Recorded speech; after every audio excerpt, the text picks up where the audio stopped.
Together, growing in faith, changing communities.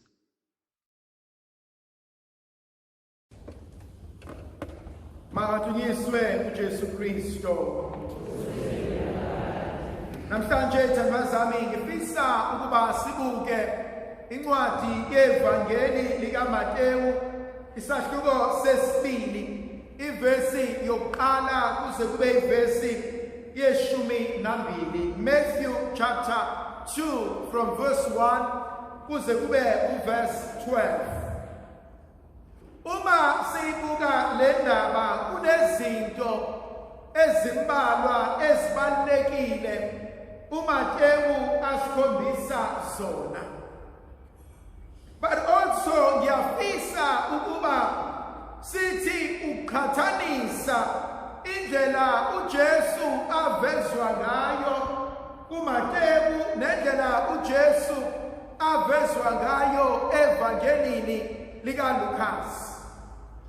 Evangelini likaLukasi uJesu abantu bokuqala abamvakashelayo abelusi.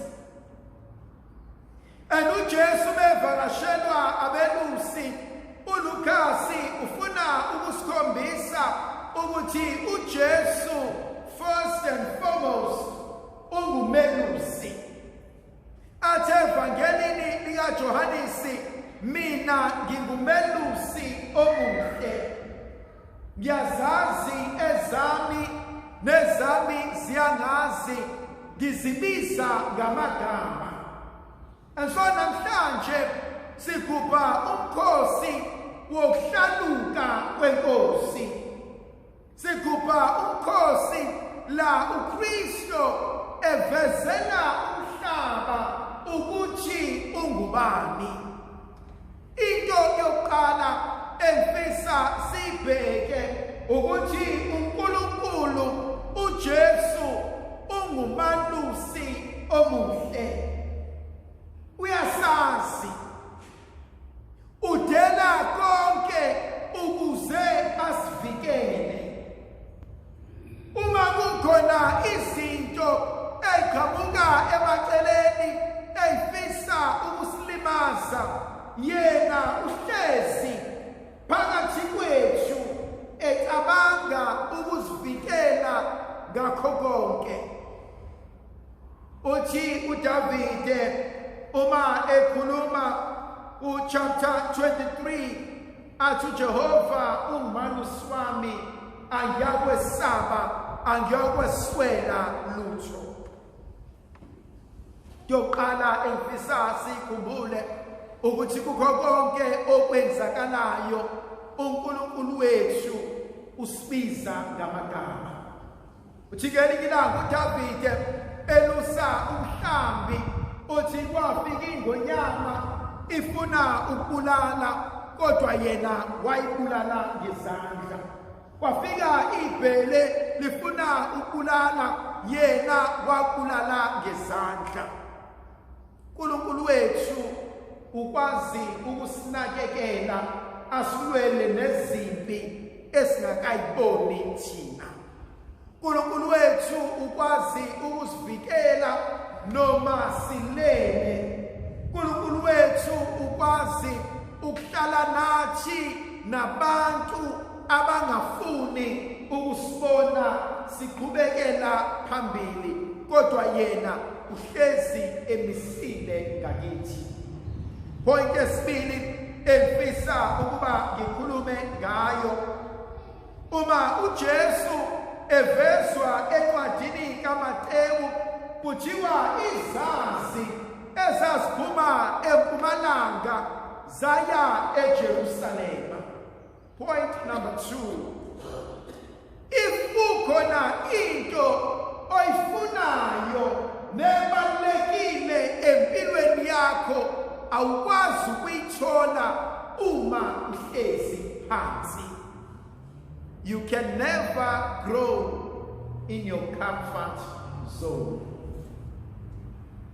Uma uzimisele ngokuqhubekela phambili nempilo, awukwazi ukuhlala une kunethezeke yonke into wenzelwa yona.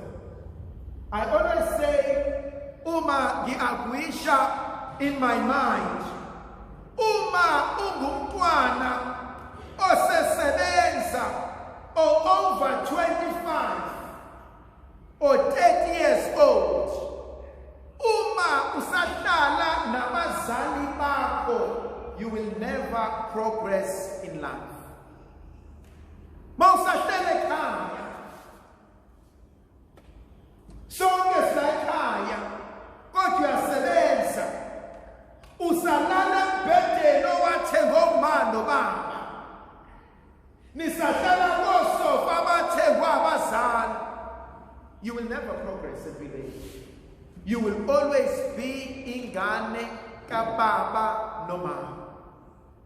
Bohlezi bekwenzela izinto, bohlezi be understanda ukuthi vele lona akanalutho, vele lona usangane, vele lona akakwazi ukuzimela. Challenge uNkulunkulu asinika yona. If you want to grow, move from your comfort zone. Funda ukuzenzela izinto. Awukwazi ukuhlala ulokhu wacela, ulokhu wakhangeza, ulokhu wafuzwa. I often say to myself, awukwazi ukunana i-breakfast, unane i-lunch, unane nesamba, kanti wena unana. Yini onayo engeyakho ozothi ngicela ungigcwalisele kulokhu esenginakho? Point number 3 ekhuluma nami, bathi babesuka eMpumalanga, iyodwa into edala ukuba basuke. Babona inkanyezi okuyiyona ebaholela ekutheni bayobheka uKristu. Point number 3, yini lena eyintshisekelo eshisayo efuna ukuba ukwazi ukuba utho emhlabeni? What is your goal? What is your purpose? What is your vision? Isizwe sikaNkulunkulu siyabhubha ngoba siswele ulwazi. What is it that you really want ngempilo yakho? Yikuphi lokhu okukususa phansi odala ukuba usukume uvuke ekuseni uhambe nawe uyobheka ukuthi yini engingayenza ukuze impilo yami ibe ngcono kunalokhu engikona? Ziyasuka lezi insizwa ziyobheka, ziyayibona lenkanyezi, ziyazi ukuthi izobalithela ebukhoneni bukaJesu oyinkosi. Point number 4, bangena endlini kaHerod. They make a mistake, benza iphutha. Umuntu empilweni osabayo ukwenza iphutha, that person will never grow. If I'm afraid of making a mistake, I am not trying anything new empilweni yami. Khona into ebalekile empilweni, ukufunda ukwamukela isimo. Ukufunda ukwamukela isimo ngempilo yami. Ukufunda ukwamukela isimo ngomndeni wami. Ukufunda ukwamukela isimo ngezinto ezenzakalayo empilweni yami. Kunezinto engingazishintsha ukushintsha. Kunezinto engingakwazi ukuzishintsha. Kodwa uma sengifundile ukwamukela kusekhaya la, akekho engingakwenza ukushintsha. Ubaba lo angamukele ilokhu uNkulunkulu anginikeze kona. Abantwana bami angeke ngikwazi ukushintsha ngikwenze into ongeyona. Angifundi ukwamukela ukuthi usibanibani uhlukile nosibanibani. Angifundi ukwamukela amandla kalona aphelela la, akaloya aphelela lapha. Sikho isidingo sokubaqhathanisa nokubaqhatha nokufuna engeke ngithole kubona. Ngangifunda uStandard 2 la kaDabeka. Ayisekho lesa sikole seba kwakuyiKranskloof, asekho. Opposite clinic. Ngangifunda khona uStandard 2. Sasu 112 oStandard 2 ingane mayihlanganiswe zonke. Angikhumbula amaklasi ayimangaki. But I remember ngangifunda uStandard 2. Ngabhala i-exam, yabona uma ubhala ama-test at the end of the year. Ngibhala ngiyibona ukubana mina ngihlakaniphile ngiclever, ngingasubmit thisha. Ngiyithathele ngiyifakile esikhwameni sami, ngigodukile ngiyele ekhaya. Ngibhale mangibona mhlawumbe angiqedanga or whatever the case, ngingasubmit ngiyifakile esikhwameni sami. Aphuma ama-results, ngafeyila. Ingane zazi 112, guess ngaphuma unumber ba 113. But ngiyambonga uNkulunkulu ngokufeyila, because ukuba ngifeyilanga kaStandard 2 ngangiyoqhubeka ngibe yihumusha eliphila impilo of cheating nobugebengu. Yokwazi ukuthi noma ngingangaletha okungcono, they will still do it for me now. And I'm grateful I failed. Bapha bawuphasa uStandard 2 ngikephi mina manje. And so ipoint angifuna ukuya kuyona ukuthi it's okay ukufeyila. Every failure has a lesson. Uma ngifeyile 7 times, angisukume 8 times. Uma ngifeyile bangihleka, angibuke la ngifeyile khona. I've learned ukuthi lento ayenziwa kanjena. Failure is not an end. I always say to myself, I will never be led, or it is dangerous to be led by a leader who has never failed. Angifuni mina ukulidwa i-perfectionist. Ngoba ayibazi ubuthakathaka bami. Ayikwazi usizi lwami.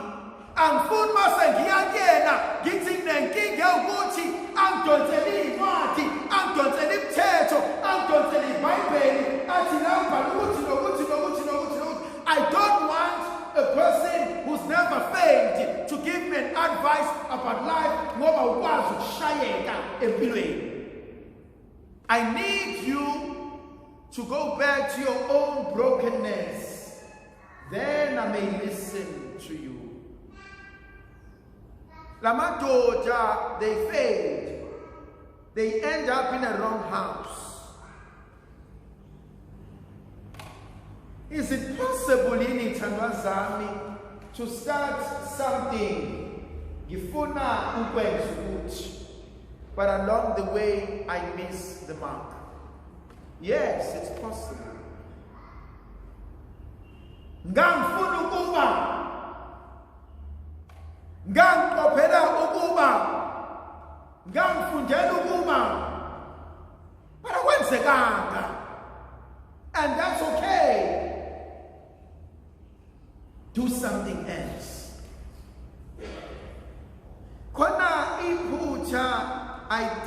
esilenzayo. We always focus at the end results. Sikhohlwa ukuthi the lesson ifundwa through the process. Ngicela Nkosi ungiphe umsebenzi engawufundela. Umsebenzi awufundele is not important, but ukufunda kwakho ikona okubalulekile ngoba these were sleepless nights. These are the moments of failure. Ila ushwe khona abantu, ila nobone khona how strong you are as umuntu. If ulinde umsebenzi owawufundela, abanye bethu will wait for years and ending gcine singawutholanga. The other point engifuna ukuyibeka, bathi sebengenile emzini kaHerod, bathi bazobheka inkosi, athi uHerod mina inkosi kodwa akekho umntwana.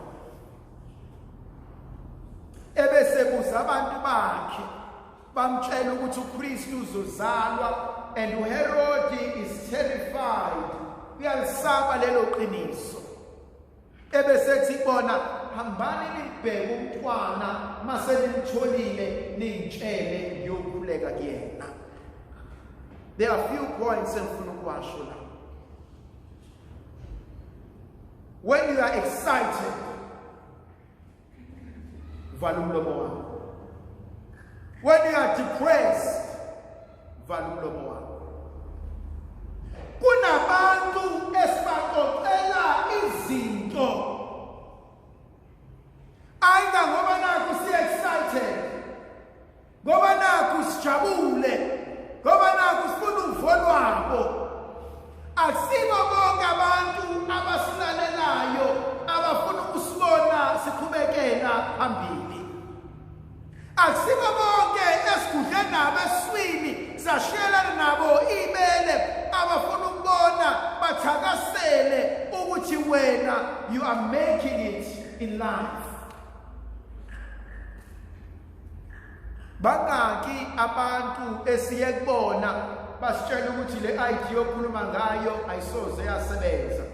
Kwiqiqi few weeks down the line, few months down the line, yazi bengiyicabanga le nto yakho sengiyiqalile izomsebenzela. Khona abanye abantu who believe ukuthi unless le nto ivela emlonyeni wabo wena uyisilima.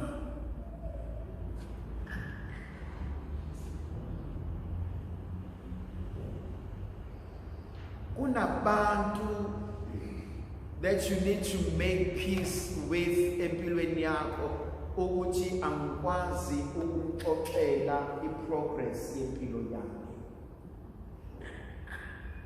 because mangimxoxela uyabopha enhlizweni yakhe.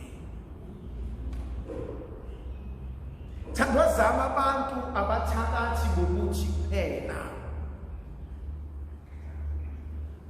Hayi soke sibone leyo nto yakhe ilunga.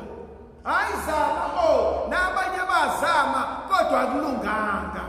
Hayi mina ukube bekuwena bengenze kanjalo kodwa ubonile ukuthi ngathi uyashesha manje yini ungalindi kulinde ukuthi nokuthi kodwa makweza ingane uyena ophusha qala, uyena ozama qala, uyena okwenzayo.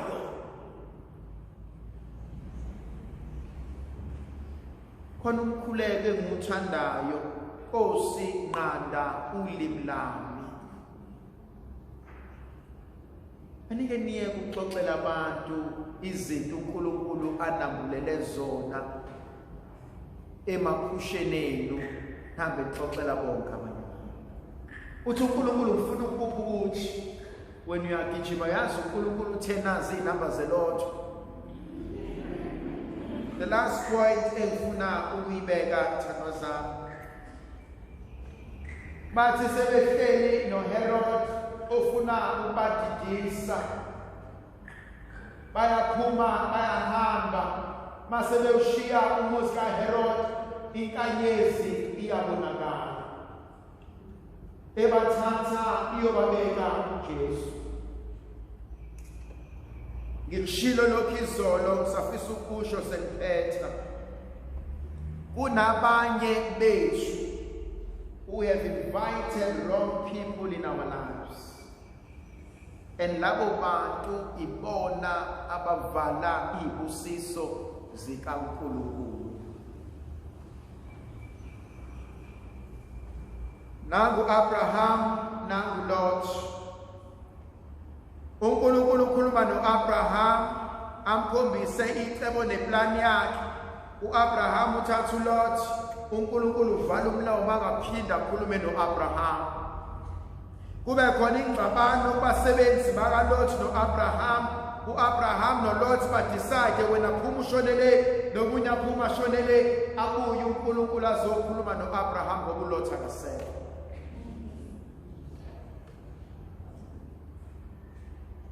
Abanye bethu ngabe bakude nempilo, kodwa kunabangani esilokhu sibabonile, kunabantu esilokhu sibabonile. Yazi njengoba kuqala unyaka awuklini ifoni, awuklini ama-accounts, avikileka kalula futhi ifoni ungashaya u-clear chat or clear chat history, akushayi nje udelete.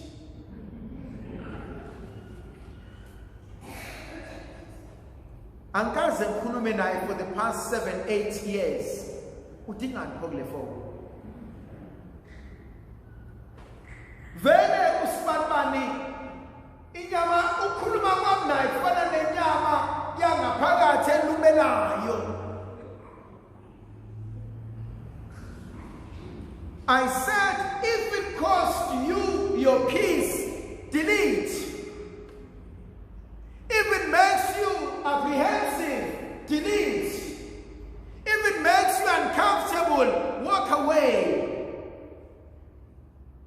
Khona abanye abantu abangena emotweni bethweni athi uNkulunkulu sewusemotweni manje susa, athi hayi Nkosi ngicomfortable ukuthi ngibathwana.